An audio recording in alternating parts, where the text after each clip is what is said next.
프랑스는 왜 총리가 탄핵될까? 모두가 알다시피 이번에 프랑스에서 미셸 바니에르 총리가 탄핵되는 사건이 있었어. 대통령도 아니고 총리가 탄핵됐다고 해서 잘 이해가 안 되지?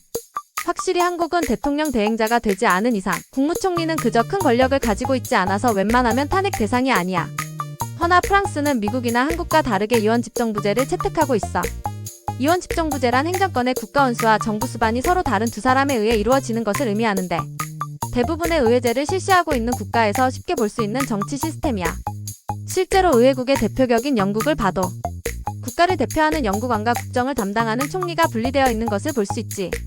허나 프랑스 대통령은 영국 왕처럼 그저 상징적인 역할이 아닌 실제 권력을 상당 부분 소유하고 있는데, 실제로 대통령의 대표 권력 중 하나가 바로 하원 해산과 총리 임명권이야.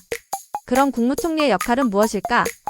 프랑스 헌법 20조와 21조를 보면 정부는 국가의 정책을 결정하고 집행하며 총리는 정부의 조치를 지휘한다고 되어 있어. 즉 정부의 주인이 국무총리라는 것을 의미하며 국가의 중요 정책 결정과 집행이 국무총리의 역할이라고 볼 수 있어. 그렇기에 총리는 헌법적으로 행정권의 수장이며 새로운 행정행위를 통해 법이 명시하지 않는 부분을 보충하던가 혹은 법률 범위에 속하지 않은 주제를 제정해 입법의 공백을 메우는 중요한 역할을 담당하고 있어. 그러면 대통령과 국무총리의 가장 큰 차이점은 뭐가 있을까? 대통령은 국민에 의해 당선되지만 총리는 대통령에 의해 임명돼. 그렇기에 후자는 정치적 책임을 비교적 쉽게 물 수 있단다. 물론 대통령도 헌법 68조에 따라 자신의 임무를 위반하는 경우 정치적 책임을 질 수 있지만, 임무 위반이 헌법에는 제대로 명시되어 있지 않기 때문에 어떤 행위가 임무 위반으로서 평가될 수 있는지는 아직 명확하지 않아. 허나 국무총리 탄핵 조건은 훨씬 간단한데, 왜냐하면 총리는 결국 의회 앞에 책임을 다해야 할 의무가 있기 때문이야.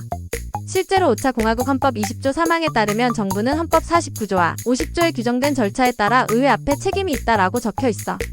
즉 만약 총리의 정책 혹은 결정이 의회의 뜻에 맞지 않게 될 경우 하원에서 정부 불신임안을 제출할 수 있단다. 만약 이 불신임안이 가결되면 총리는 강제 사임을 해야 돼.